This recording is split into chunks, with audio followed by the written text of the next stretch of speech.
Bom dia, pessoal. Muito obrigado pela presença de todos. Para quem não me conhece, sou o Fernando Malman, CEO da VBio, e a gente vai bater um papo hoje sobre o processo de seleção de projetos para repartição de benefício. Os prazos estão aí. A Francine, que acho que todo mundo já conhece, vai atualizar todo mundo sobre isso. Eu vou falar um pouquinho depois sobre como incluir os projetos, né, nas políticas de ESG, de responsabilidade social das empresas, e como mostrar esses projetos para eles contribuírem para esse fim. A Mariana vai falar um pouco sobre a diversidade nos projetos, a biodiversidade, desculpa, nos projetos, e a Vitória vai contar um pouquinho como a gente escolhe projetos para a VBio e falar um pouco do nosso trabalho. Vou passar a palavra para a Francine, né, presidente do conselho da VBio e sócia diretora da... Olá, bom dia a todos. Acho que mais uma vez, em primeiro lugar, quero agradecer a VBio por diversos motivos, na verdade, né? Em primeiro lugar, por continuar mantendo ativo sempre essa oportunidade da gente conversar, ainda que online, continuar fazendo os nossos eventos e tentar interagir com todos vocês aí mesmo após um ano de pandemia, né? Então é sempre uma honra, agradeço, Fernando, agradeço a oportunidade de estar sempre com vocês, né, em todos esses eventos e poder participar. E também, né, obviamente, agradecer a participação de todos que estão com a gente, sempre acompanhando e tentando se manter atualizados, né? Bom, eu, na verdade, hoje o propósito não é eu fazer uma apresentação, não é trazer detalhes e nem, né, discutir aqui as diversas nuances aí da repartição de benefícios. Eu acho que isso a gente fez bastante no ano passado e a gente tentou transmitir bastante conhecimento aí sobre as novidades com relação à repartição de benefícios no ano de 2020, que nós tivemos grandes novidades, né, no ano de 2020, e eu acho que esse é o momento só da gente recapitular, porque estamos justamente completando aí os aniversários de um ano, né, das obrigações que as empresas assumiram ao se regularizar no momento né, pelos termos de compromisso, pelas atividades realizadas durante a medida provisória. Também falar um pouquinho sobre os prazos das notificações, então, e trazer algumas atualizações aí do que vem acontecendo no Ministério do Meio Ambiente. Então, eu acho que o principal ponto, né, é o que todos estão aí bastante ansiosos para que aconteça, é o nosso primeiro aniversário aí da Portaria 81, que foi a portaria que trouxe as regras para a apresentação dos projetos de repartição de benefícios. E não só essas regras, mas também o acordo de repartição de benefícios, já pré-modelado pelo Ministério do Meio Ambiente, o que facilita e muito a vida de todos os usuários, né?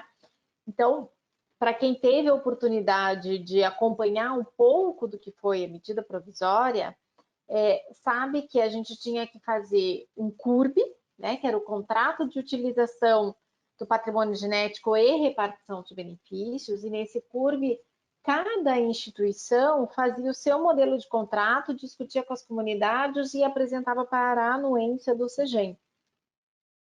Ocorre que as regras das obrigações que deveriam estar contidas neste CURB, elas estavam distribuídas entre diversas resoluções e orientações técnicas.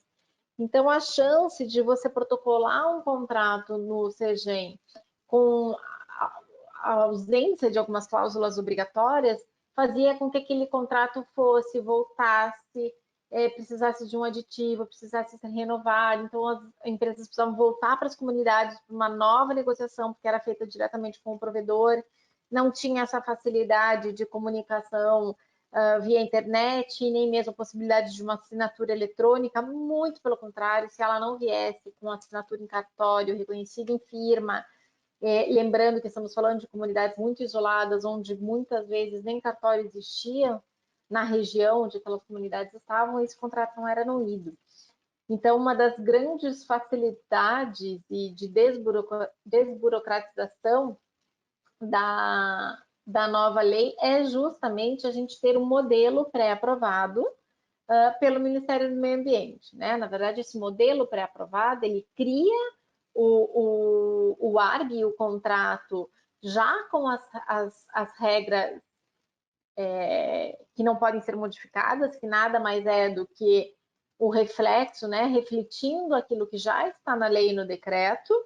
Então, não teria nem o porquê não ter essas cláusulas lá, e ao mesmo tempo elas estão lá para reforçar o que já está na lei. Ainda que esteja na lei, já seria uma obrigação de todos os usuários, o fato de estar no contrato deixa as coisas mais alinhadas com o governo.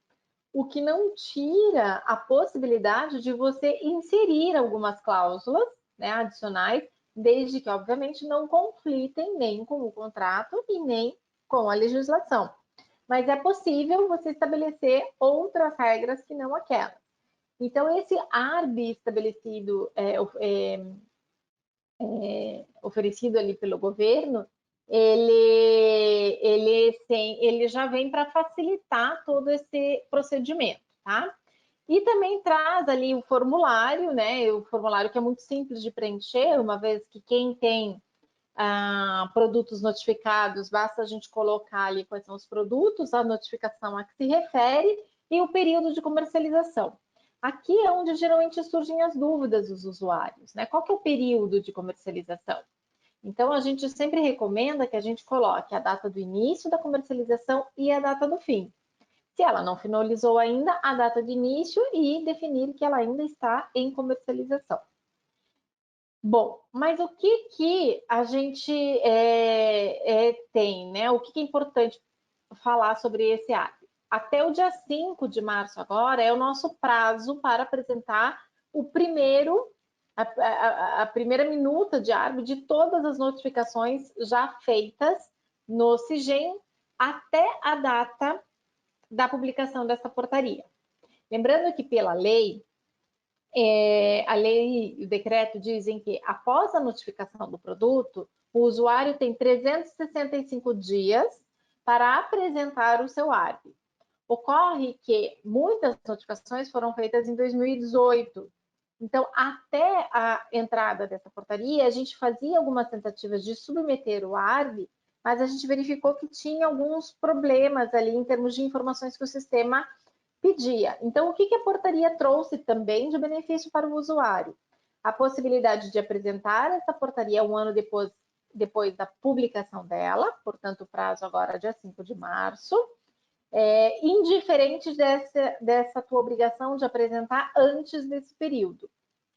E orienta ainda que a portaria, junto com o projeto, ele seja entregue protocolado presencialmente no Ministério do Meio Ambiente. Não significa que nós temos que ir até lá, né? A gente pode enviar pelo correio, mas as vias físicas têm que ser enviadas para o Ministério do Meio Ambiente. Por quê?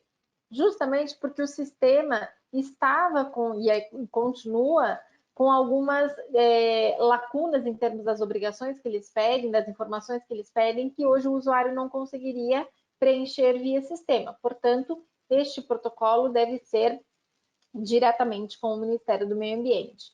E qual que é a grande facilidade de nós termos esse ARB já pré-definido pelo governo?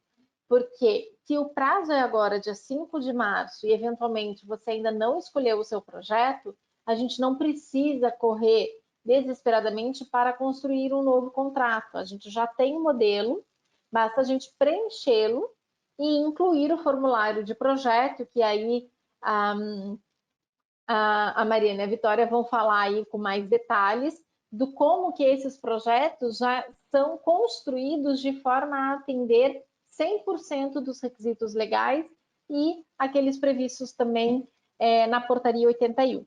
Essa é a boa notícia sobre a portaria 81. A notícia que talvez nem todos gostem é que muito provavelmente nas próximas semanas, eu diria, essa portaria será revogada e substituída por uma nova portaria do Ministério do Meio Ambiente. Por quê?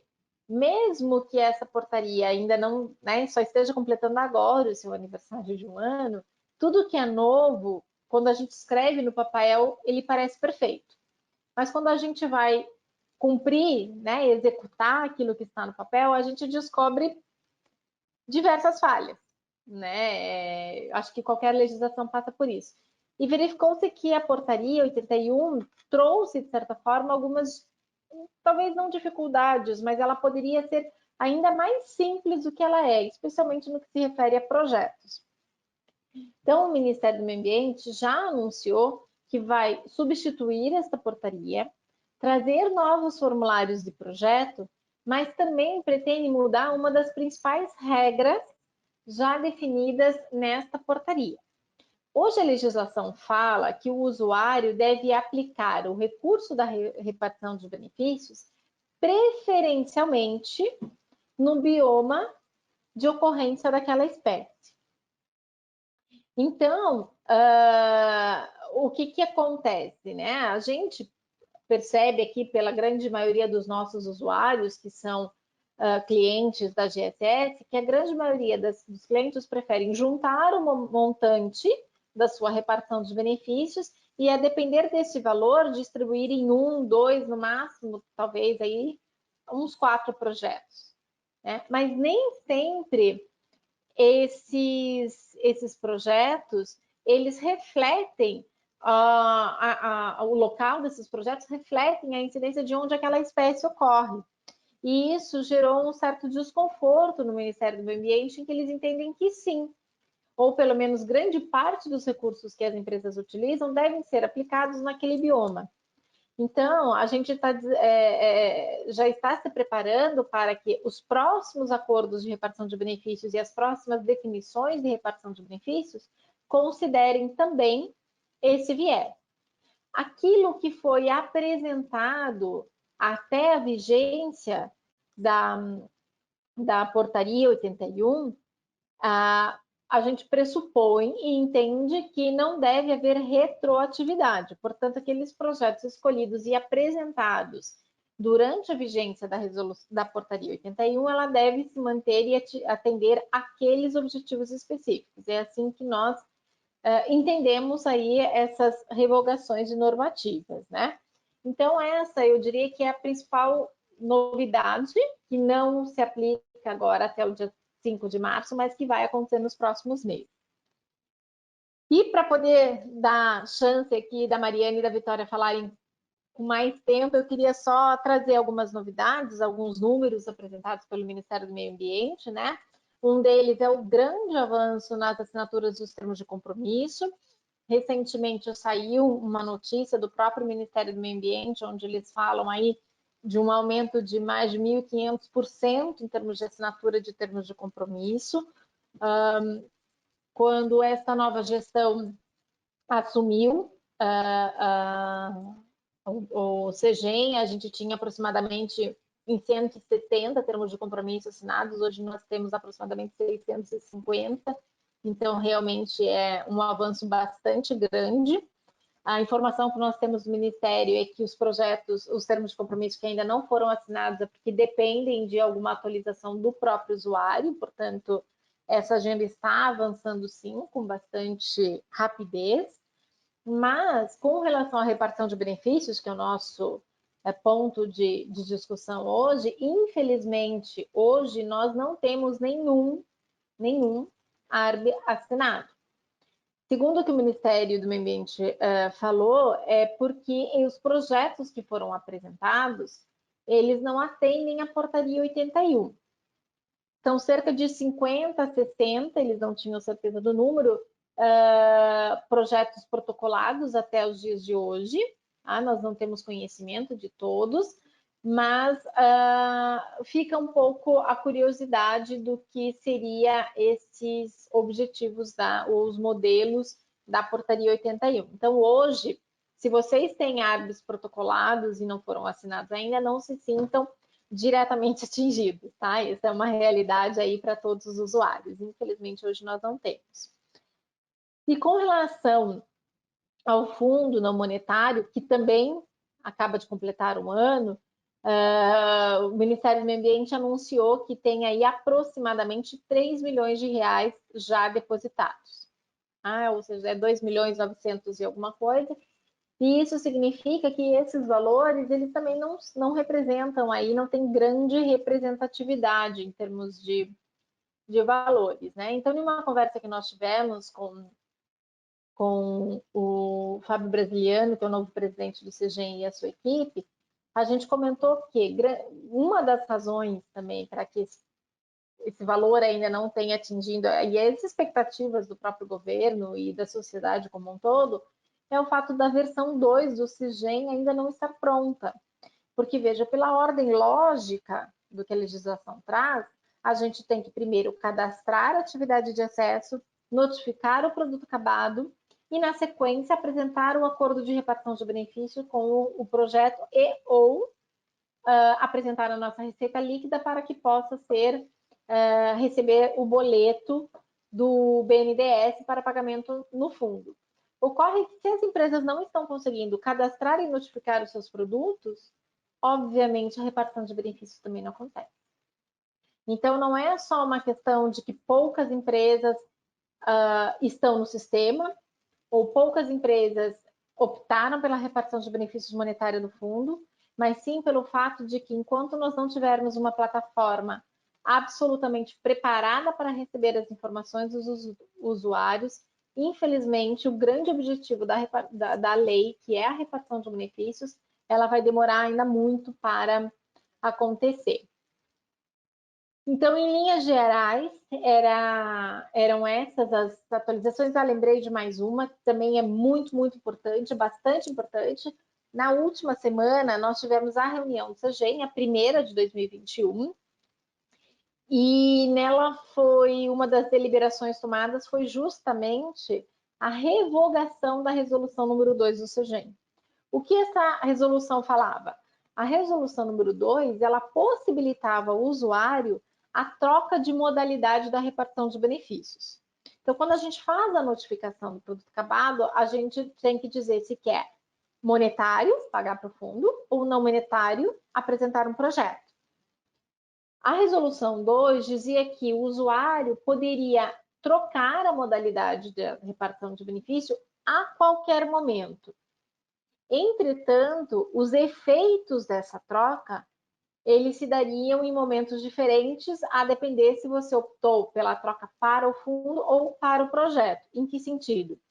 Se você tinha escolhido um não monetário e trocou para o fundo, você poderia pagar daquele ano fiscal para trás, caso não tenha realizado o projeto, e continuar para frente. Diferente do inverso. Se você optou primeiro para o fundo e depois mudou para o projeto, a tua obrigação é daquele ano fiscal para frente. E no momento que você faz a sua solicitação da troca de modalidade, você deve apresentar o ARB e o projeto. Então, o que ficou aqui em discussão era esse a qualquer momento e a definição do que seria o ano fiscal. Isso porque, em uma determinada interpretação, esse ano fiscal seria o próximo ano fiscal. Portanto, eu apresento o projeto, mas pago em referência só ao ano seguinte. Mas o a qualquer momento dava a interpretação que isso geraria mudança no meio do ano, por exemplo, e isso deixa de trazer previsibilidade de recebimentos para o fundo. Então, o MMA achou por bem solicitar a revogação dessa resolução, que foi unanimemente aprovada pelos conselheiros, e em breve deve sair também uma portaria que vai trazer os novos procedimentos para a troca de modalidade, que continuará sendo permitido. Entretanto, ele não pode ocorrer a qualquer momento. Vai ser sempre com a diferença dos intervalos de anos fiscais, para que tenha aí uma organização mais efetiva de utilização dos recursos do fundo.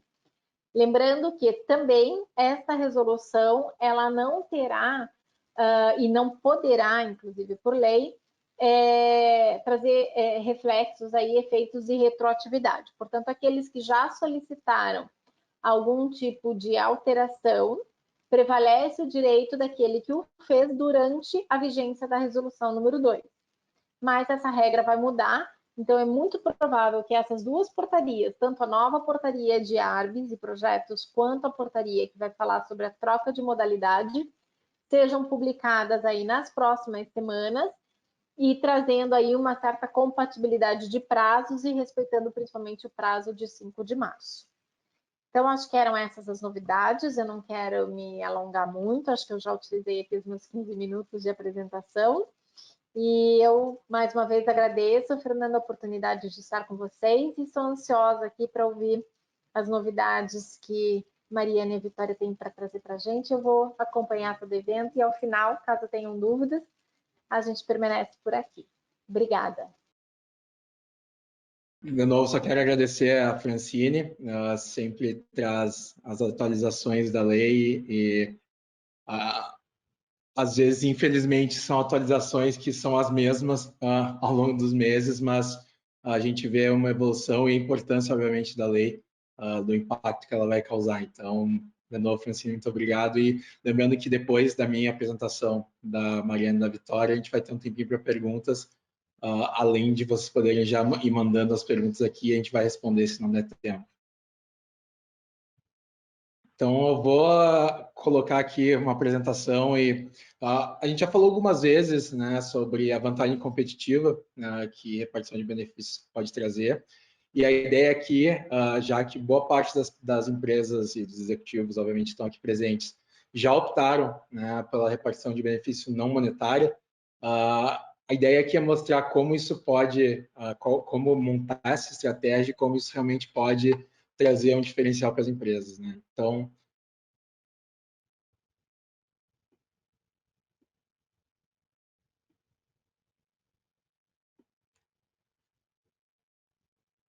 começar falando um pouquinho, então, né, sobre a estratégia de repartição de benefícios. Ela realmente é uma estratégia, não só uma mera escolha de projetos, ela tem que ter alinhamento estratégico, tem que realmente entrar para a realidade da empresa, a necessidade de conhecer muito bem as instituições que estão executando o projeto e, claro, escolher o time para fazer aquele projeto acontecer e prestar contas, né, auxiliar as empresas a prestarem contas para MMA e, obviamente, interna para investidores e colaboradores, né? Então, realmente é uma estratégia de repartição de benefícios e não simplesmente uma escolha de projetos ou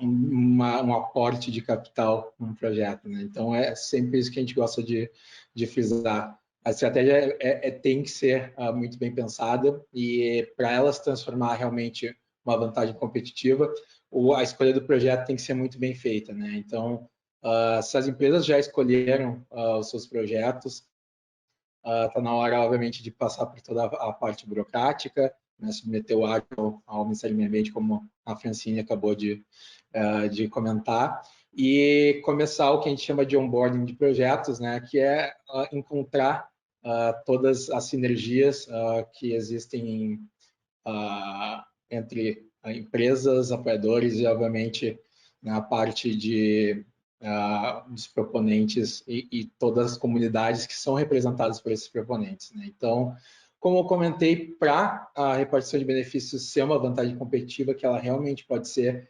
muitas empresas, obviamente, encaram isso como um custo, né? E pode realmente se transformar num investimento.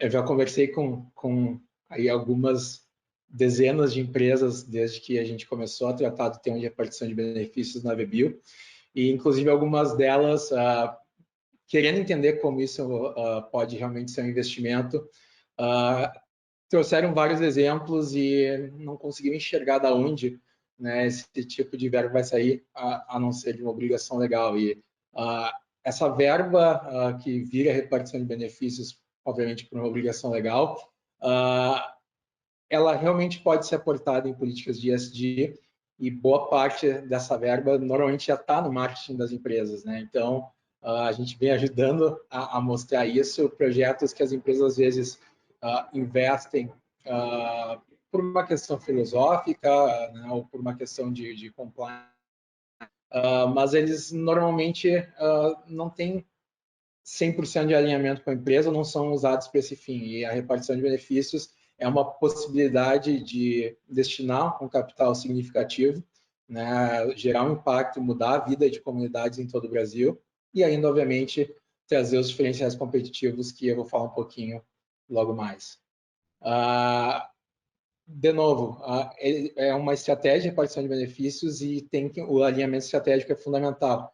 E para isso, todos os departamentos, todos os times da empresa envolvidos nessa estratégia de repartição de benefícios, que normalmente começa com sustentabilidade, regulatórios, né, P&D, jurídico, e deve também englobar os times, né, de responsabilidade social, os times de marketing, e inclusive é um exercício que a gente tem feito bastante. Várias empresas que não têm um investimento, não são conhecidas por um investimento em responsabilidade social, hoje vem, né, dentro da repartição de benefícios uma oportunidade de começar a investir e dedicar a atenção dos times e, né, da empresa quanto a esse tema. Todo mundo está vendo que durante a pandemia o processo de ESG acelerou muito, responsabilidade social, né, e isso realmente vem trazendo uma demanda de mercado muito grande que só reflete, só acelerou o que os consumidores já acreditavam, né, inclusive com dados mensuráveis. Então, eu falei um pouco de ESG, mas é importante, de repente, recapitular o que é ESG. ESG é uma sigla, né, em inglês, que é Environment, Social e Governance, que se traduz em meio ambiente, o lado social e o lado de governança de políticas e investimentos. E ESG começou com uma metodologia de análise de investimentos, né? Então, investidores institucionais olhavam pelo prisma dessas três vertentes, tentando buscar uma certeza de que aquele investimento estaria contribuindo para o seu portfólio e para o bem comum ao longo do tempo. E a ESG vem se comprovando como não só uma tese de investimento hoje, né, mas um nicho, uma indústria de mercado de startups de impacto, como a da VBio, mas em várias áreas que se aplicam a essas três vertentes, né? Então, hoje é um termo conhecido por investidores, por empresas, pelo público em geral, principalmente quem é ligado em marketing e negócios, e vem regrando vem crescendo e regrando políticas de mercado cada vez de forma mais acentuada. ESG, como várias empresas nos perguntam, mas ESG não é o que chamavam de responsabilidade social? A resposta é não só. ESG é mostrar a responsabilidade da empresa ambiental, social e gerencial, né? Governança sempre é tida como processos burocráticos, mas para investidores e para o público, ela mostra que a empresa realmente tem uma solidez de processos, e isso se reverte, obviamente, na qualidade dos serviços e produtos entregues, né? Então, o lado ambiental, obviamente, é uma preocupação cada vez maior e em diversas vertentes, não só em mudanças climáticas ou biodiversidade. Isso se aplica, né, a vários impactos ambientais que empresas mitigam ou por políticas né, de ESG ou, claro, por obrigações legais que hoje são variadas, né? O lado social, obviamente, também não só contribui muito para as políticas de ESG e a notoriedade da empresa, em muitos casos, obviamente, é o que melhor ilustra, né, essa participação, essa preocupação das empresas, e tudo, obviamente, apoiado pelo lado de gestão. E não, independente da motivação de uma empresa fazer a política de ESG, a parte fundamental, e por isso hoje é uma tendência, uma indústria que cresce exponencialmente, é a forma que as empresas têm de mostrar o seu propósito. E não só a forma das empresas mostrarem seu propósito, mas ajudar consumidores a identificar o seu propósito e verem nas marcas e nos produtos que elas consomem esse mesmo propósito, essa mesma dedicação, esse mesmo esses mesmos objetivos. E isso traz hoje para as empresas, e essa talvez fosse a maior dificuldade para nos anos 90, início dos anos 2000, ESG ser encarado como um custo, né, como uma burocracia, muitas vezes na empresa. A grande dificuldade era não, por uma falta de histórico ou falta de, né, de investimento em estudos e pesquisas, isso era considerado, como eu falei, um custo, e hoje é algo muito mensurável, trazendo aí a demanda, né, de investimentos e demanda de mercado para esse tipo de política. E propósito, como eu vinha falando, e como, independente, de novo, da motivação, especificamente no lado de repartição de benefícios, tem que ser algo para trazer vantagem competitiva que ilustre um propósito. E propósito hoje traz um ganho de performance significativo, um ganho de credibilidade para as empresas, né? Inclusive empresas que tiveram algum escândalo ou, enfim, algum prejuízo mental, social. Isso justamente, esse tipo de política justamente tenta resgatar e passar credibilidade e mostrar que as empresas conseguem fazer a sua meia-culpa e conseguem mitigar esse impacto negativo. Isso traz, não só nesses casos de impacto negativo, mas principalmente se a empresa faz um trabalho bem feito e realmente acredita no seu propósito, traz um engajamento muito, muito grande, muito maior que qualquer venda de produtos, qualquer lançamento de produtos poderia trazer. E sabendo que o custo de manter um cliente é muito menor do que o custo de adquirir um novo cliente, de reter funcionários, treinar, incluir eles nos processos e na cultura da empresa, não só em grande produtividade, mas traz um senso de pertencimento nas empresas, isso realmente se transforma num investimento e traz não só benefícios para fora da porta, mas para dentro também. Como eu falei, ESG e especificamente no lado de repartição de benefícios, as políticas que podem ser investidas com essa obrigação legal. O lado de ganho de performance aqui é muito importante entender, porque eu costumo falar com o pessoal de regulatório, sustentabilidade, que a gente conversa, talvez seja a maior oportunidade, não só das políticas e dos projetos de sustentabilidade das empresas serem conhecidos dentro da empresa, que muitas vezes não chegam em todos os times, mas também é talvez a maior oportunidade para um setor como regulatórios mostrar seu impacto da porta para fora. Então, a repartição de benefícios é uma, eu diria quase uma tese de investimento bem única quando a gente fala em ESG.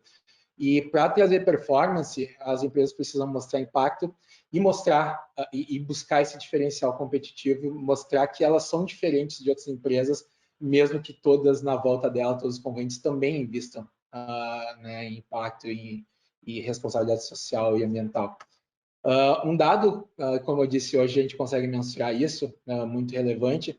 Hoje, empresas que investem em ESG e têm essas políticas formalizadas, têm uma performance de ações 134% superior aos índices de bolsa, né, que medem a média aí das maiores empresas da valorização e performance das maiores comercializadoras de ações em uma bolsa, né, e hoje no Brasil esse número é ainda maior quando a gente fala, né, do índice Ibovespa, né?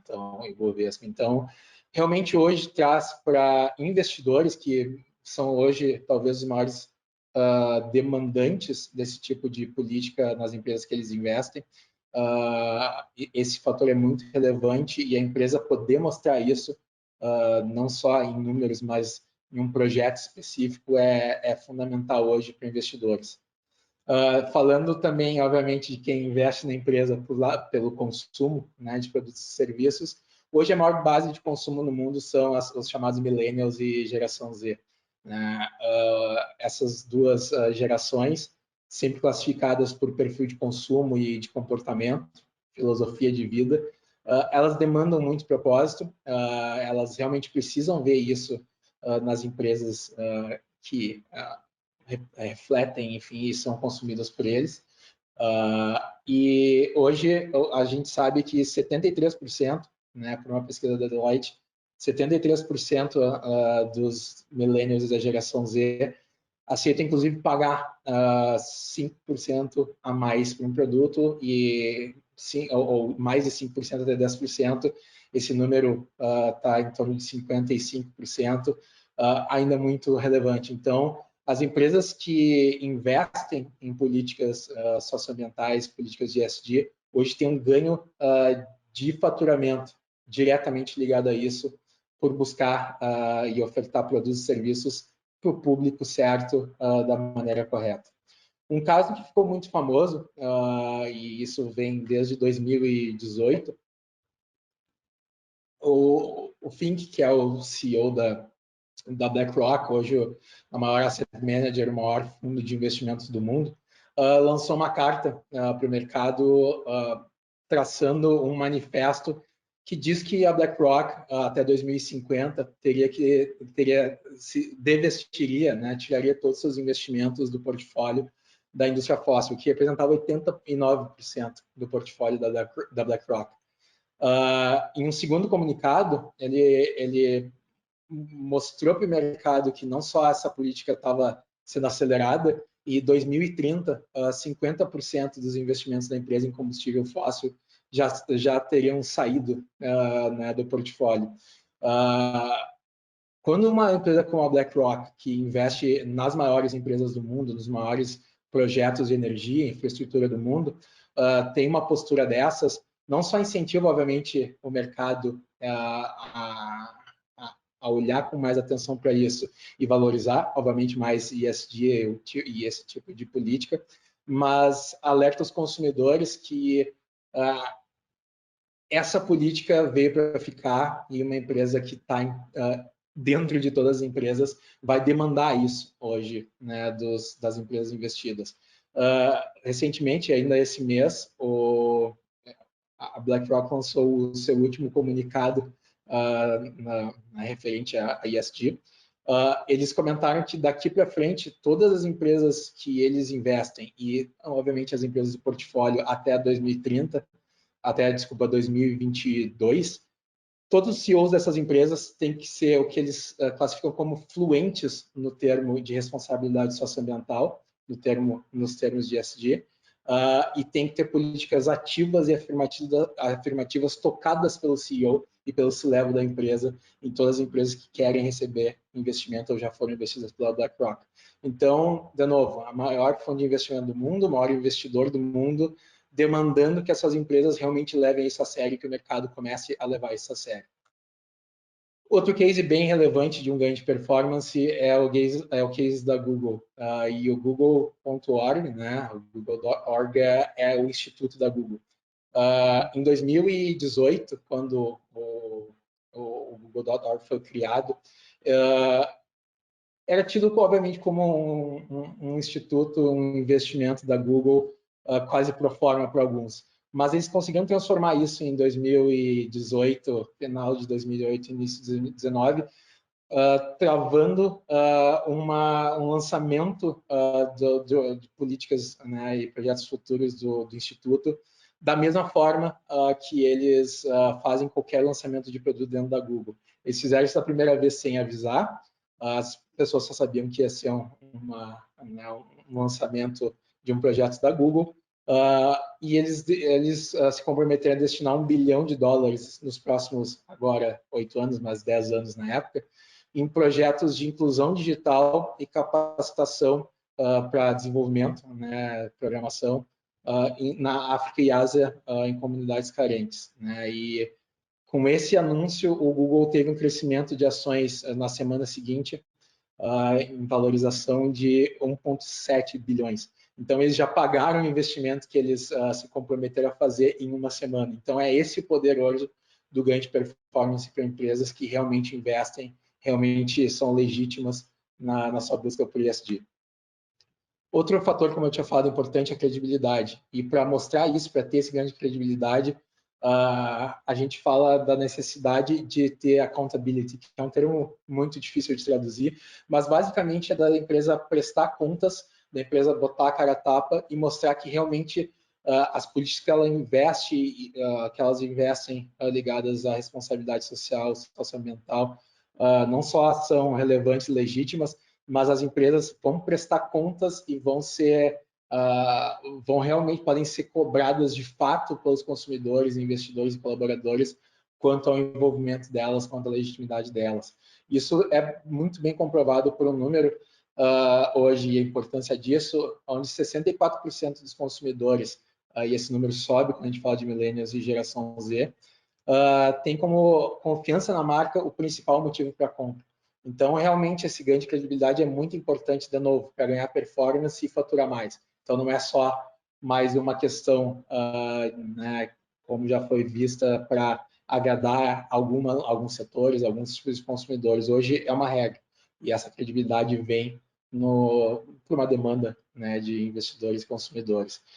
Esse mesmo fato, o ganho de credibilidade, é ilustrado quando a gente fala da predileção hoje de investidores para o tema, né, para empresas que olham ESG.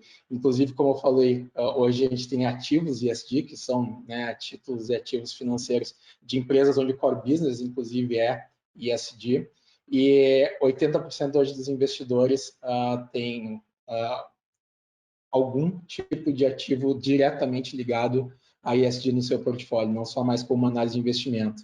E algo que é muito importante para, quando a gente fala em credibilidade, para não perder credibilidade, é cuidar com o que a gente chama de greenwashing, que todos vocês já devem ter ouvido falar, mas é a noção de ou algo ser usado como uma casca para um serviço e produto, né, um veio de sustentabilidade ser usado, né,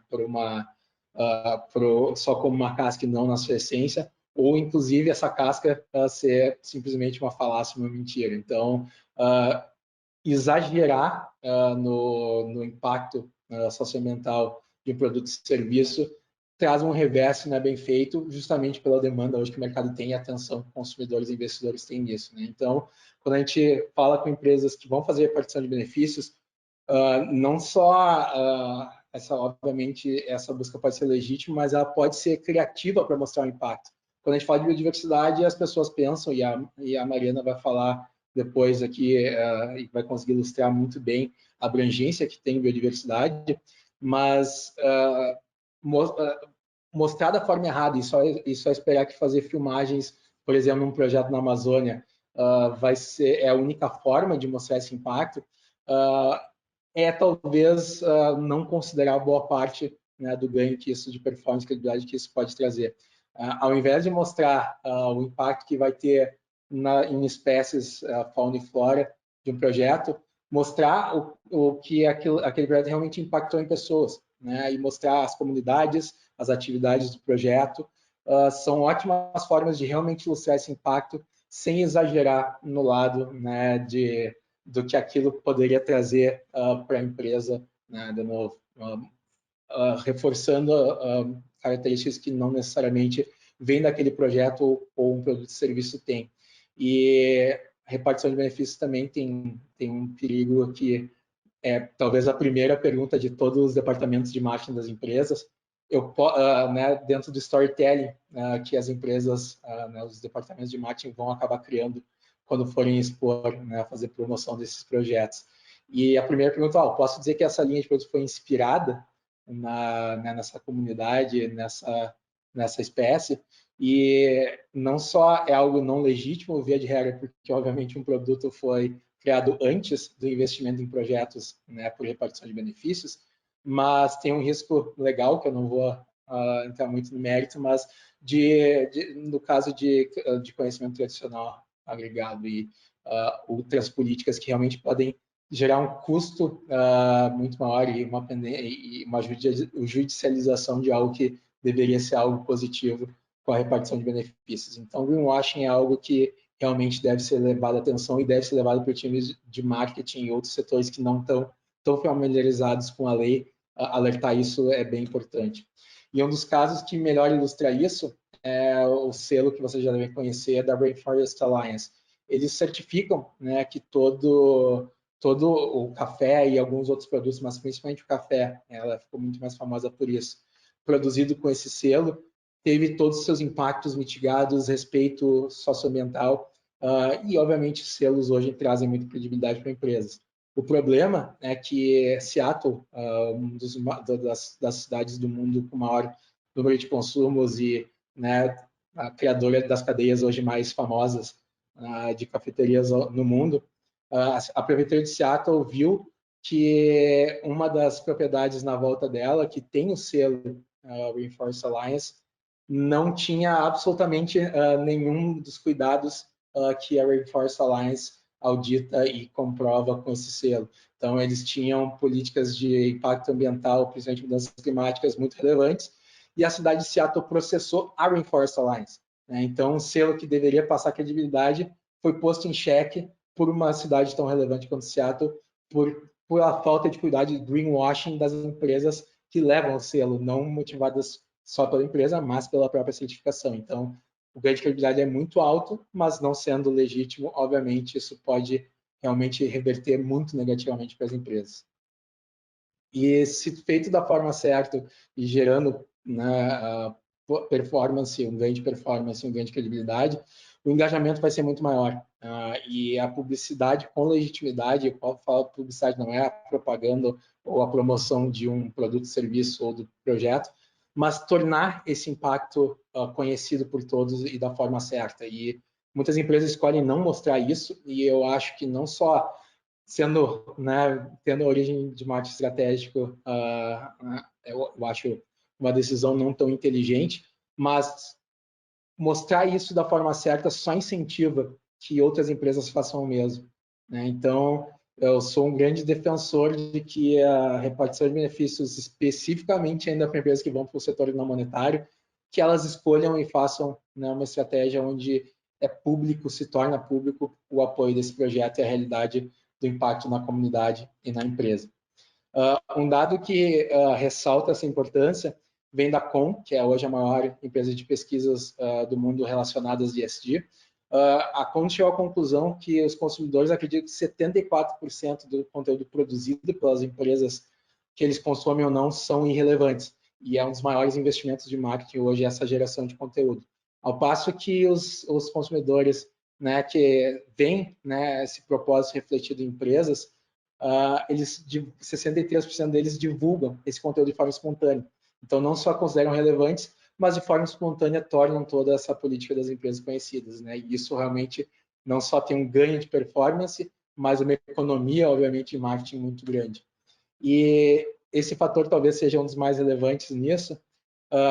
Hoje, comprovadamente, envolver como incentivo a vendas, impacto social é 13 vezes mais eficiente que incentivos financeiros. Então, empresas de tecnologia, principalmente como os aplicativos que a gente consome, são muito focadas em dar descontos. Mas para empresas de tecnologia como a Rakuten, e-commerce, que mostrou mais de 50% de melhora na taxa de abandono de carrinho, por exemplo, hoje é comprovadamente um investimento, uma ideia melhor, investir em impacto social como políticas, né, de compra um, doa um, com políticas de possibilitar, por exemplo, que o impacto ambiental daquele serviço possa ser compensado pelo próprio consumidor. Então, hoje, as empresas que enxergam isso têm um ganho de performance substancial, uma economia com incentivos de venda não relevantes, né, incentivos de consumo não relevantes, acabam tendo.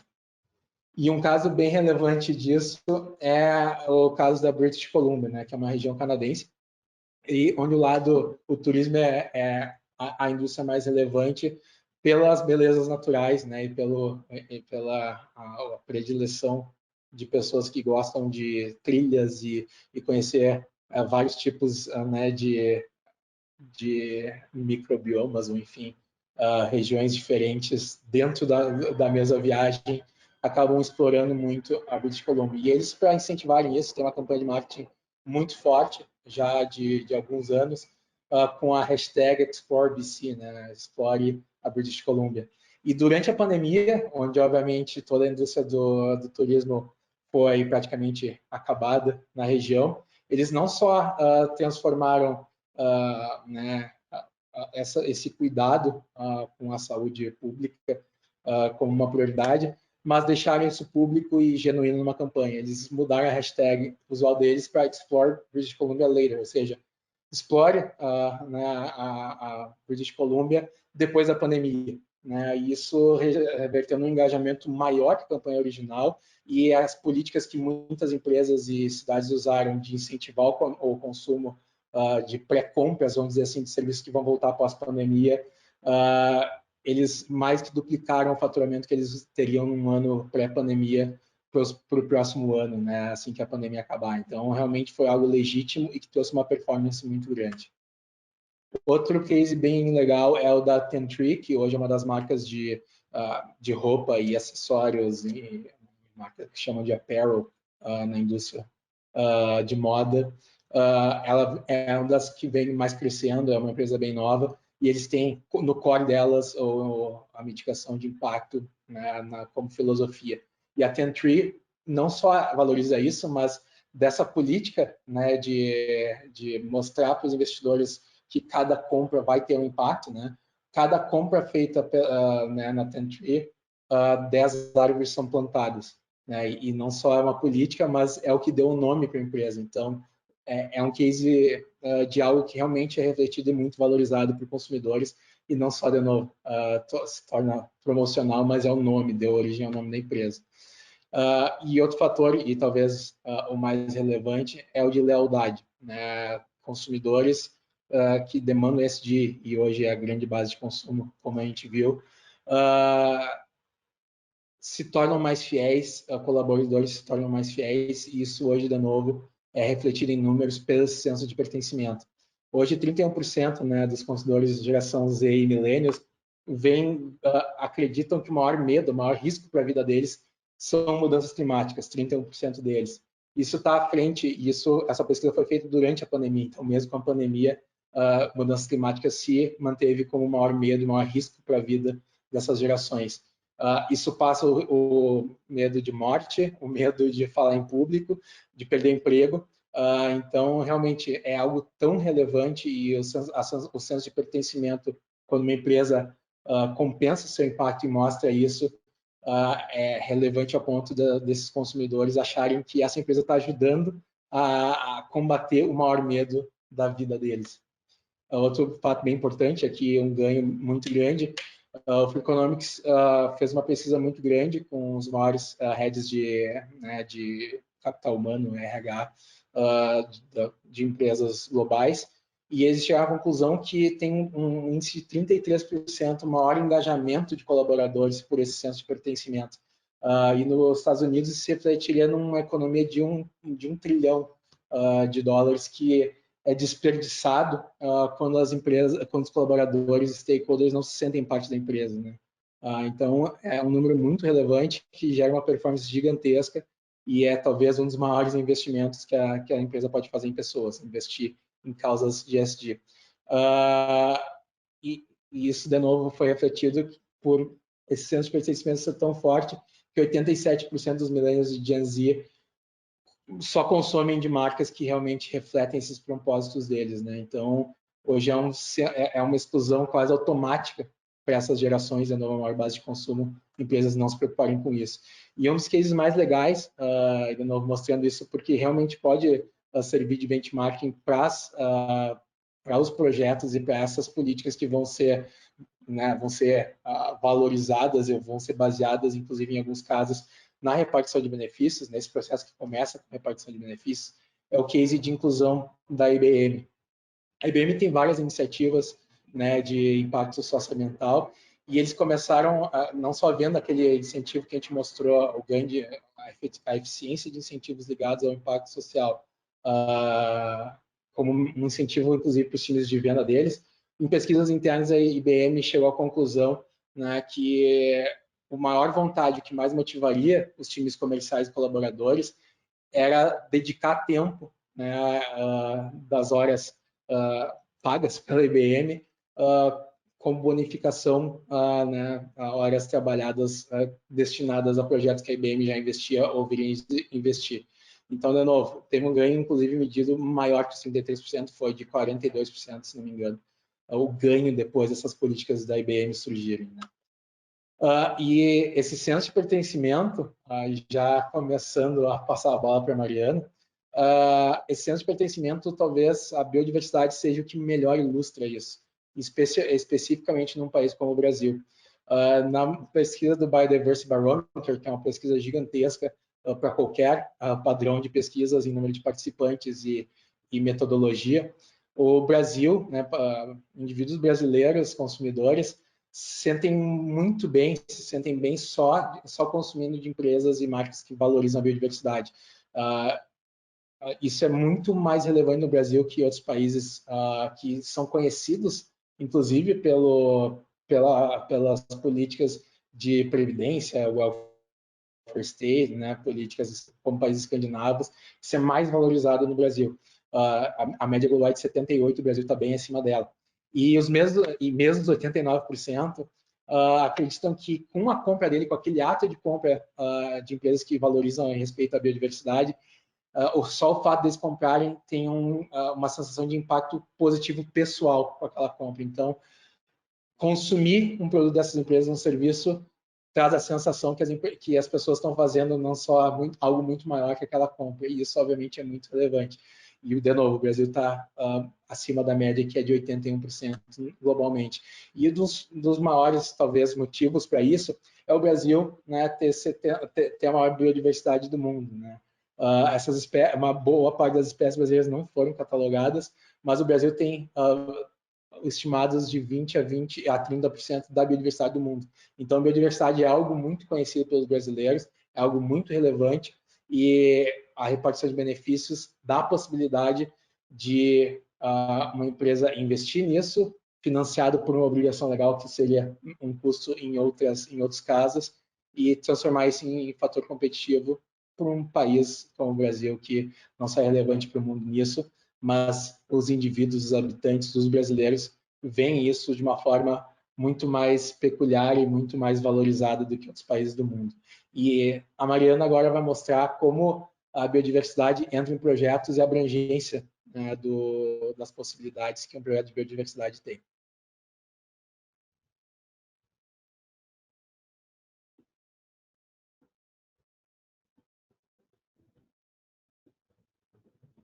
Mari, agora sim. Bom, então, só primeiro me apresentando. Eu sou Mariana, né, gestora de projetos, na VBio. Então, eu sou responsável pelo desenvolvimento dos projetos que a gente tem em captação na plataforma, junto com as instituições proponentes. Todos os projetos que a gente tem lá passam pela nossa avaliação técnica.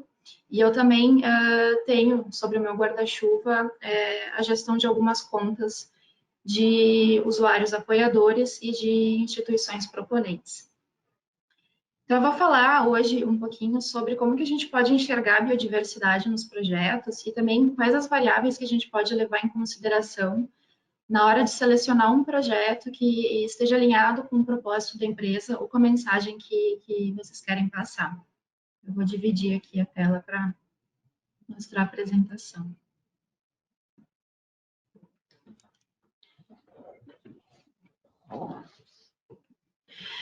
Então, mas antes de começar a falar de fato sobre projetos, eu queria trabalhar um pouquinho o significado de biodiversidade.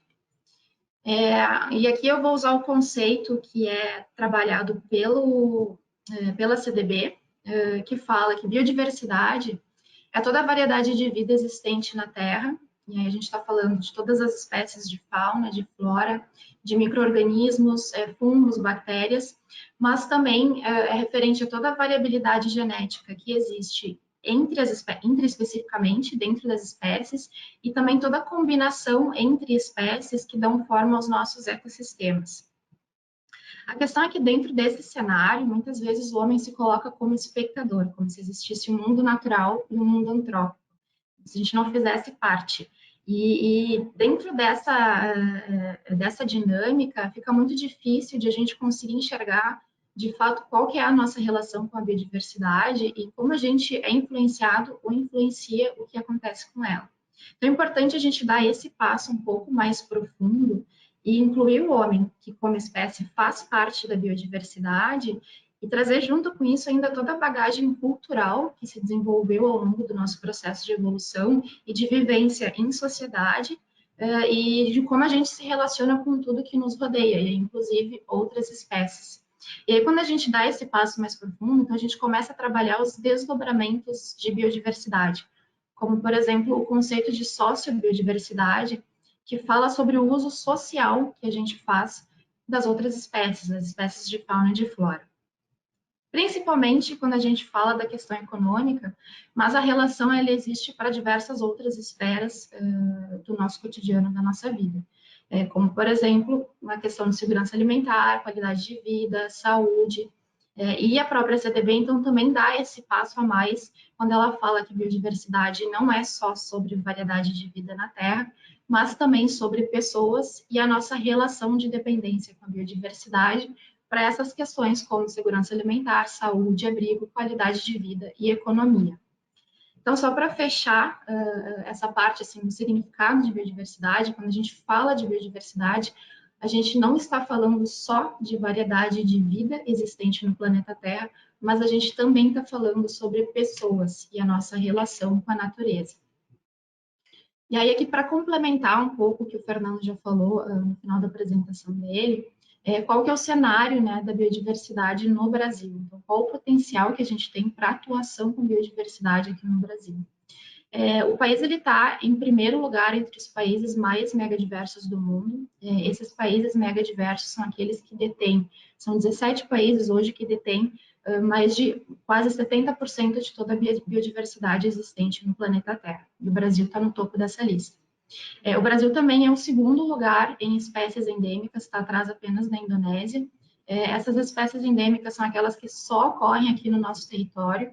Eu trago como exemplo, por exemplo, a faveira, é uma espécie endêmica do Cerrado, uma espécie rica em rutina, que é uma substância muito utilizada na indústria farmacêutica. Só existe aqui no território brasileiro. A gente também tem hoje 28 categorias de povos tradicionais. E o que são esses povos ou comunidades tradicionais? São aqueles grupos que se auto-reconhecem como culturalmente diferentes, porque eles têm uma relação de interação com o seu território e com os recursos naturais que é muito própria deles, tem uma organização social também muito própria.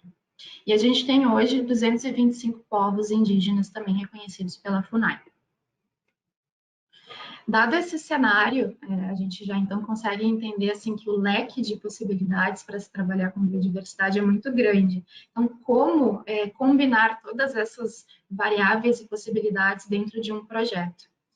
Aqui é importante, daí a gente trazer de novo a questão da sociobiodiversidade, né? Principalmente falando assim da VBio.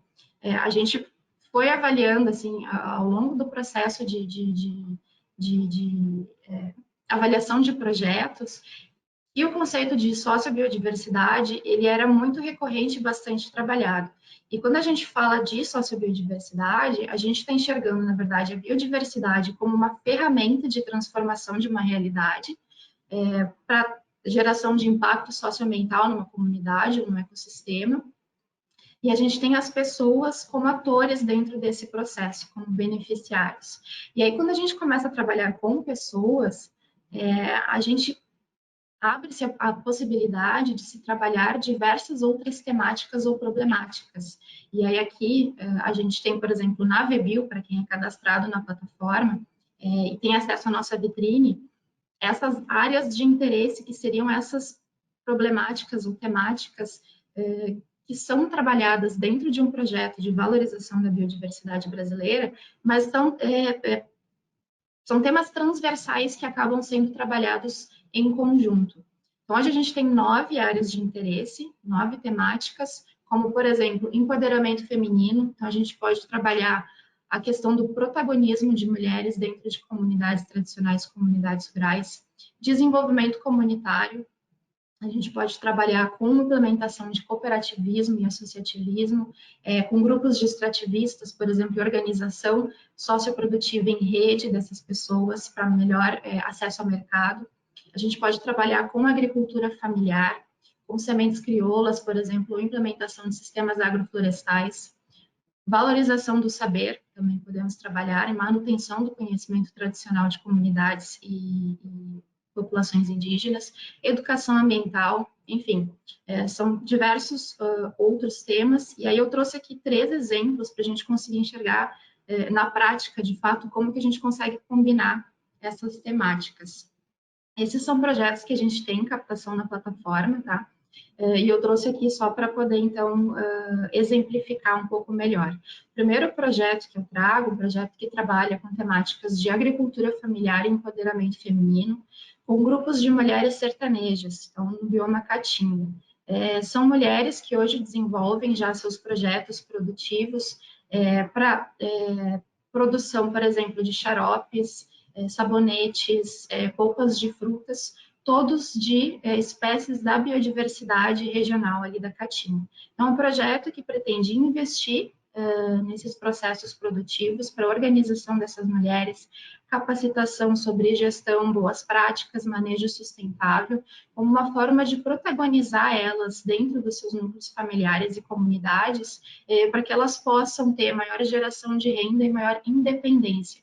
Porque, principalmente assim, na região norte, essas mulheres de comunidades rurais, elas acabam sendo mais redirecionadas ao papel de donas de casa.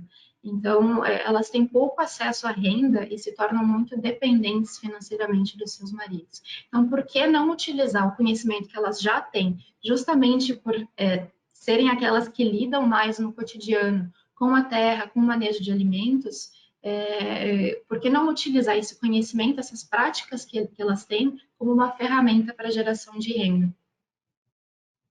Outro projeto trabalha com temáticas de reflorestamento, um projeto ambiental, né, como a gente fala na plataforma, e de desenvolvimento comunitário. Esse projeto ele pode ser desenvolvido, por exemplo, junto com projetos de assentamento rural ou pequenos proprietários rurais que têm dentro da sua propriedade aquelas áreas que são protegidas por lei, como áreas de preservação permanente e reserva legal. Só que essas áreas são degradadas. Então, é um projeto que pretende investir na recuperação dessas áreas, no reflorestamento dessas áreas, a partir da implementação de sistemas agroflorestais, que seria um consórcio entre espécies florestais e aquelas espécies de interesse agrícola, para a recomposição dessas áreas. Então, a gente auxilia essas comunidades, esses proprietários, a entrar em conformidade ambiental e ainda poderem ter uma produtividade em cima dessas áreas, né? Então, a produção do sistema agroflorestal, ela pode ser utilizada para o próprio consumo dessas famílias e também para a venda do excedente. Então, ainda tem a possibilidade de geração de renda. E o terceiro projeto que eu trago, ele trabalha com uma temática de valorização do saber aliado com saúde. É um projeto que é desenvolvido dentro de uma população indígena, um território indígena, e utiliza o conhecimento tradicional que essas pessoas têm sobre o uso de plantas nativas da sua região, do seu território, para a produção de hidrolatos ou pomadas que são utilizadas para a cura de enfermidades dentro das suas aldeias. Só que hoje poucas pessoas detêm o conhecimento e também para a implementação na prática desse conhecimento de como produzir esses produtos. Então, a ideia do projeto é justamente capacitar futuras gerações para que não se perca esse conhecimento, né, para que a gente possa promover a manutenção desses saberes, garantindo a produção também de medicamentos que fazem parte do cotidiano, do dia a dia deles, para a cura das suas enfermidades. E aí, por fim, mudando então um pouco de assunto, eu vou até utilizar aqui a minha cola, porque são várias informações que eu queria trazer para vocês. Dentro desse cenário super rico, o que a gente pode levar em consideração ou avaliar na hora de selecionar um projeto? Para repartição de benefícios ou para outras ferramentas também, né, para apoio voluntário. E o que eu vou falar aqui vem um pouco assim do que eu vejo que pode ser levado em consideração, mas também muito do que durante as minhas conversas com usuários apoiadores foi surgindo como variáveis relevantes que foram levadas em consideração na hora da seleção. O primeiro que eu falo é sobre a localidade, então o local de operação, de execução do projeto. Aqui agora vale esperar também para ver como que vai sair a próxima portaria, que vai tomar o lugar da portaria 81, para entender essa questão do bioma, né? Mas mesmo assim, dentro de localidade, o que a gente pode avaliar? Por exemplo, selecionar um projeto que é executado próximo à região de operação da empresa. E isso permite, talvez, uma maior interação entre funcionários, colaboradores, com o público beneficiário do projeto. É algo que pode ser levado em consideração. Ou então, utilizar a localidade, mas pensando naquela região onde existe uma maior concentração de público consumidor da marca. Então, isso também pode ser levado em consideração na hora da seleção do projeto. Em segundo lugar, público-alvo. Público-alvo, quando eu falo aqui, seriam os beneficiários de um projeto de valorização da biodiversidade, porque a gente tem, de fato, quase todos os projetos em captação na plataforma, pessoas como beneficiários finais, né? Não só a biodiversidade, justamente porque a gente trabalha muito essa questão da relação entre o homem e as outras espécies nativas. Então, o público-alvo pode ser levado em consideração, por exemplo, tentando relacionar os beneficiários do projeto com o público consumidor. E aí, isso pode ser, inclusive, visto como uma forma de gerar mais empatia entre o público consumidor da tua marca, né, a marca, e o projeto que foi selecionado, os beneficiários do projeto que foi selecionado. A gente também pode levar em consideração a espécie. E aí a gente pode buscar alguma relação com a história da marca, uma espécie que tenha bastante representatividade. Ou a gente pode também pensar no potencial de desenvolvimento de social sourcing. Então, a gente tem uma espécie que faz parte da cadeia produtiva dentro da empresa e buscar um projeto, por exemplo, que invista na organização ou no aumento de produção dessa cadeia, dessa espécie em questão. Outra forma da gente pensar é de trás para frente, vamos dizer assim, pensando em qual impacto socioambiental que eu quero causar. Então, todos os projetos da VBio, eles trazem resultados quantitativos do impacto que é gerado. E isso pode ser levado em consideração também na hora de selecionar um projeto. Então, quantas pessoas ou quantas famílias eu quero poder beneficiar com o meu investimento?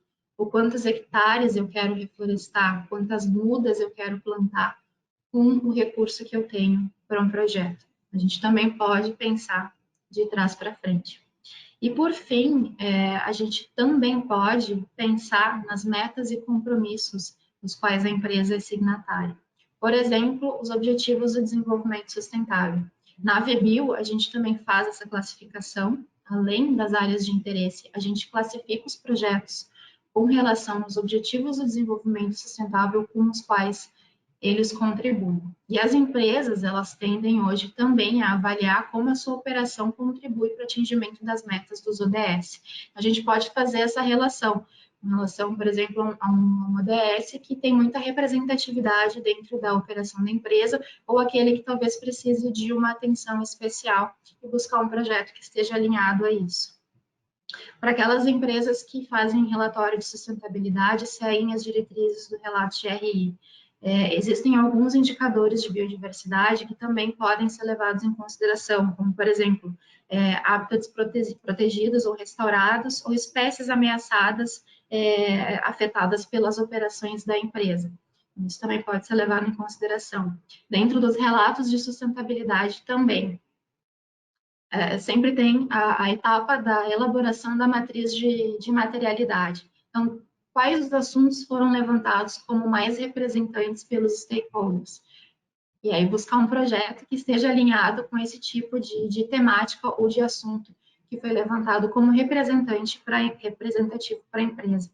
E aí, por fim, eu trouxe aqui também o CBEDS, na realidade, para falar sobre o compromisso empresarial para a biodiversidade, para algumas empresas que fazem parte desse compromisso, e também tem algumas metas linkadas à questão da biodiversidade, como, por exemplo, inclusão do tema nas estratégias da empresa, do tema biodiversidade, potencialização das ações de conservação e restauração na sua região, e o engajamento de comunidades na área de atuação da empresa para fortalecer o envolvimento delas nas práticas de conservação da biodiversidade.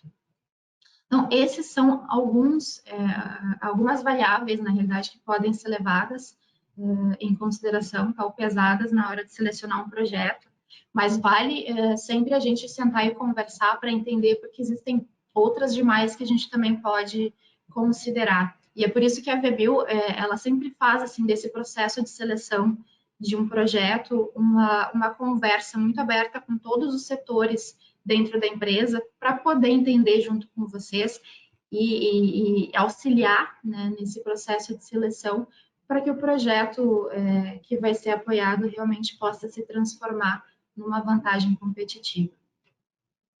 E aí a Vitória agora vai falar um pouquinho mais com relação à repartição de benefícios, especificamente quais as temáticas, né, que a gente leva em consideração durante o processo de avaliação de um projeto.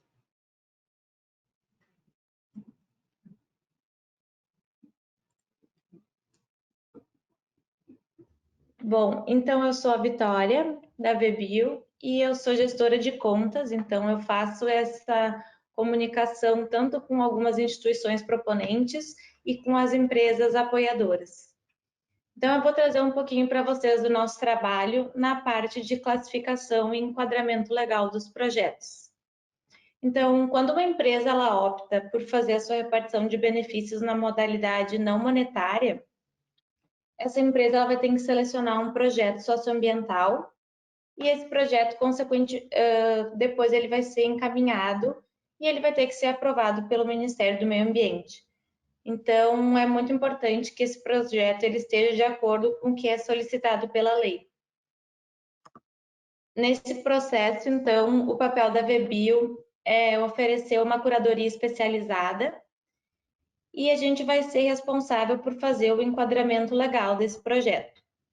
Os três principais pontos que a gente leva em consideração hoje é a modalidade do projeto, a destinação e alguns pontos do orçamento, que também são listados na lei e tem alguns poréns que devem ser analisados, né?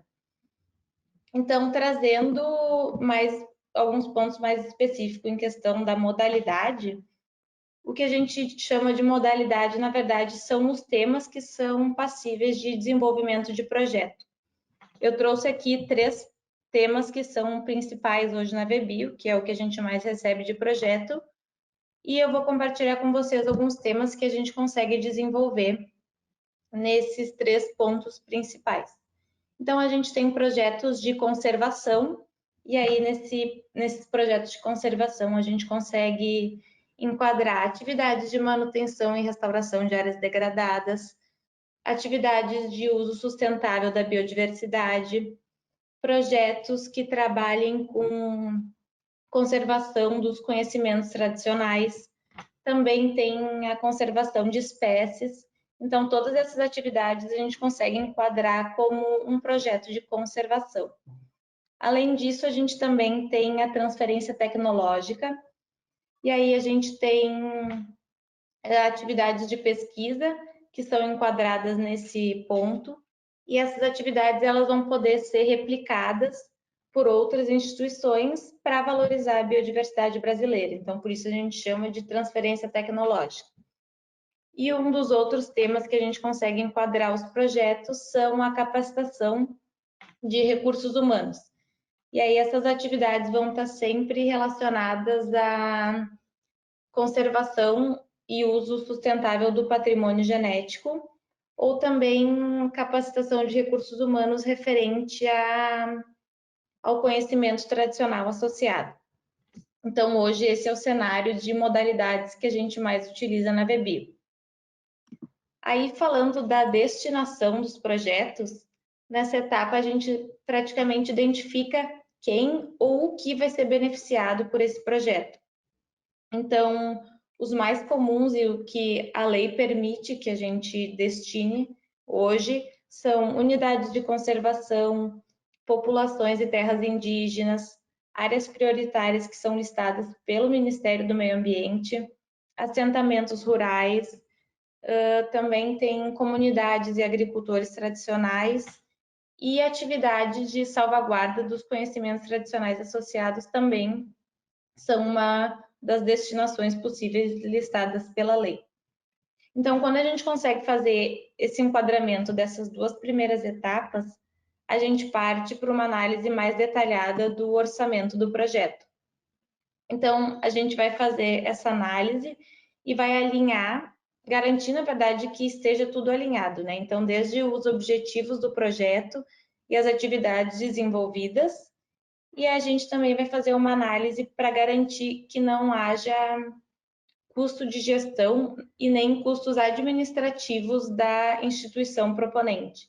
O porquê disso é que a repartição de benefícios, ela busca que esse valor seja todo investido nas atividades de valorização da biodiversidade brasileira. Então, os custos de gestão da instituição proponente devem ficar de fora desse orçamento. Quando esses projetos, então, passam por essa nossa análise, eles entram para a nossa vitrine da biodiversidade brasileira. Vocês conseguem acessar essa vitrine no nosso site, que é vebio.eco, e aí a gente vai oferecer para vocês projetos que já estão enquadrados pelo que a lei solicita, né? Então, a empresa ela vai fazer o cadastro na nossa vitrine e aí ela vai conseguir acessar a nossa plataforma. Trazendo hoje o cenário da nossa plataforma para vocês, a gente tem 31 milhões de reais em captação e esse valor é referente aos 50 projetos que a gente tem na vitrine. Nem todos eles a gente conseguiu enquadrar para a repartição de benefícios, mas são todos projetos de valorização da biodiversidade brasileira. E aí, a gente tem mais de 100 instituições proponentes cadastradas na plataforma hoje e mais de 40 empresas apoiadoras. E aí, para facilitar um pouco a busca pelo projeto ideal, além dos filtros que a Mariana citou anteriormente, que são as áreas de interesse, que vocês conseguem filtrar por bioma, por localização, a gente tem o filtro da repartição de benefícios. Então, vocês conseguem se cadastrar, acessar a nossa vitrine e inserir esse filtro de repartição de benefícios. E aí vocês vão conseguir acessar o perfil detalhado de todos os projetos que a gente tem em captação, que estão aptos para o cumprimento da repartição de benefícios, e lá vocês conseguem fazer o download do formulário do projeto e do orçamento detalhado. Então, vocês vão ter todas as informações desse projeto e conseguir fazer o download desses formulários. E aí, trazendo um pouquinho dos outros serviços que a VBio tem hoje, a gente busca trazer muita credibilidade e segurança para a empresa apoiadora nesse processo. Então, lá no início, quando a instituição proponente ela se cadastra na plataforma, a gente faz com que todas elas passem por um processo de habilitação. Então, nesse processo, a gente solicita alguns documentos comprobatórios que garantem que a instituição ela vai estar apta para propor e desenvolver esses projetos de valorização da biodiversidade brasileira. Além disso, depois que o projeto ele vai para a etapa de execução, a VBio faz todo acompanhamento técnico, legal e financeiro desse projeto. Então, a gente vai acompanhar desde o início das atividades até o final da execução delas. E aí, trimestralmente, a gente também vai fornecer para a empresa apoiadora relatórios técnicos e financeiros. Então, aqui, esses nossos relatórios, eles também facilitam para a empresa a prestação de contas já com o Ministério do Meio Ambiente, né? Então, a gente vai fornecer todos esses documentos comprobatórios para vocês. Além disso, a gente também emite um relatório final, e aí nesse relatório a gente traz vamos dizer, os resultados e as evidências desse projeto para mostrar o impacto que vocês geraram a partir desse apoio, né? Então, a partir disso, vocês também vão conseguir desenvolver atividades de marketing para transformar esse apoio que veio de uma obrigação legal e um diferencial competitivo para a empresa de vocês, né? Esse nosso serviço hoje, ele tem uma taxa de 18% sobre o valor do projeto, e mesmo com essa taxa, a gente consegue ficar abaixo do que seria a repartição de benefícios na modalidade monetária, né? Então, acaba trazendo benefícios para vocês, que esse valor ele continua descontado do que seria a repartição monetária. Então, eu quero agradecer a todo mundo. A gente lotou aqui a capacidade da plataforma, né? 100 pessoas assistindo o nosso webinar. São várias perguntas que acabaram chegando para a gente aqui. Já agradeço o feedback de várias pessoas que acabaram nos enviando. A gente vai responder também offline algumas perguntas depois do webinar. Vocês vão receber por e-mail também uma pesquisa que a gente está fazendo para ver como a gente pode ajudar melhor as empresas nessa estratégia de repartição de benefícios, e também vai estar aqui disponível logo que a gente encerrar a participação. Então, além, obviamente, de todo mundo que participou, a gente estourou bem o tempo aqui, né?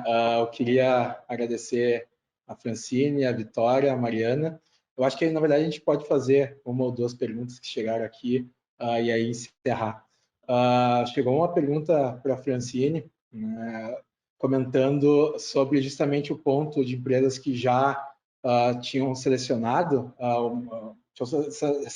modalidade monetária e acabaram fazendo, né, migrando para o anexo da repartição não monetária. Se isso realmente está se aplicando, como o governo está olhando isso, se ainda é uma possibilidade para empresas que estão agora protocolando seus termos de compromisso. Obrigada, acho que é justamente essa grande dúvida que tem ficado para os usuários, né? Então, como eu comentei no início, a regra, a partir do momento que uma norma ela é revogada, aplica-se a regra da não retroatividade, né? Então, a gente tem uma normativa específica, né, a 9784, que fala justamente da possibilidade, da impossibilidade de uma nova normativa retroagir aí no tempo, né? E isso se aplica também para as revogações, ou seja, se até o dia de hoje a resolução número 2 ela é válida, ela está vigente e ela ainda está, porque embora o CGEM tenha votado pela revogação dela, não foi publicada ainda em Diário Oficial, ou seja, para todos os usuários que até o dia da sua vigência solicitar a alteração da modalidade, seja qualquer que seja qualquer uma das possibilidades, do monetário para não monetário ou vice-versa, ela estará válida até o dia da sua revogação.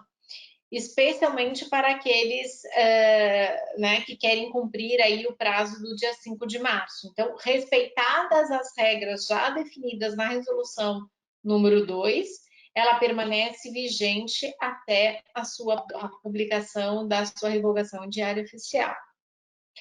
E o mesmo se aplica, né, acho que era essa a dúvida com relação aos termos de compromisso, né? Se nos termos de compromisso o usuário também solicitou essa alteração, naqueles principais termos que ainda não foram assinados, o desejo do usuário de alterar a sua modalidade escolhida, ela permanece válida até a data da sua revogação. Obrigado, Fran. Boa parte das perguntas que chegaram aqui são relacionadas né, à parte que eu comentei sobre, né, a estratégia de repartição de benefícios e qual seria o papel da VBio também, se ainda dá tempo de escolher projetos, algumas perguntas aqui, e se a gente consegue ajudar não só né, mostrando projetos, mas ajudando a escolher e montar essa estratégia. Isso é já respondendo, das principais atividades hoje da VBio. A gente não só faz a intermediação, mas auxilia as empresas a realmente achar esse alinhamento, achar o projeto certo e comunicar isso da forma certa, né, para realmente gerar essa vantagem competitiva. E a gente está completamente à disposição, eu, Mariana, a Vitória, para ajudar as empresas a escolherem esse projeto. Ainda dá tempo, né, de conseguir fechar um projeto realmente inspirador para fazer repartição de benefícios, e a gente vai ter prazer em ajudar. Então, se cadastrem na plataforma, entrem em contato com a nossa equipe, não só pelos nossos e-mails, LinkedIn, a gente está completamente à disposição, e sim, é uma das perguntas que a gente consegue fechar hoje com um tempo bem rápido, vamos dizer assim, alguns projetos bem sólidos, né? Eu acho que tu quer fazer eu sei que eu não posso responder pela VBio porque o trabalho de vocês é totalmente diferente, mas isso me faz lembrar o prazo de 6 de novembro de 2018, em que a gente recebia ligações desesperadas de empresas querendo se regularizar, perguntando se ainda dava tempo. E olha que no dia 6 de novembro de 2018 a gente recebeu pelo menos uns 10 clientes novos e a gente disse, ainda dá tempo. Então, para aqueles que têm, respeitando aí as especialidades de cada um, e eu sei que essa é a especialidade da VBio, tenho certeza que vocês vão conseguir fazer dar tempo para todo mundo que tem aí a expectativa de cumprir esse prazo. Com certeza. Então, agradecendo de novo a presença de todo mundo, Francine, Mariana, a Vitória e quem nos assistiu aqui. A gente vai disponibilizar depois esse webinar, o vídeo desse webinar, no e-mail de todo mundo que se inscreveu aqui. E, de novo, as pesquisas. Contem com a VBio nessa estratégia, nesse momento decisivo aí da escolha de projetos e né, de escolha também dessa estratégia de repartição de benefícios. A gente, de novo, está à disposição e vai ser um prazer falar com vocês. Obrigado a todos e um bom dia, uma boa tarde para todo mundo. Obrigada, gente. Obrigada a todos que participaram.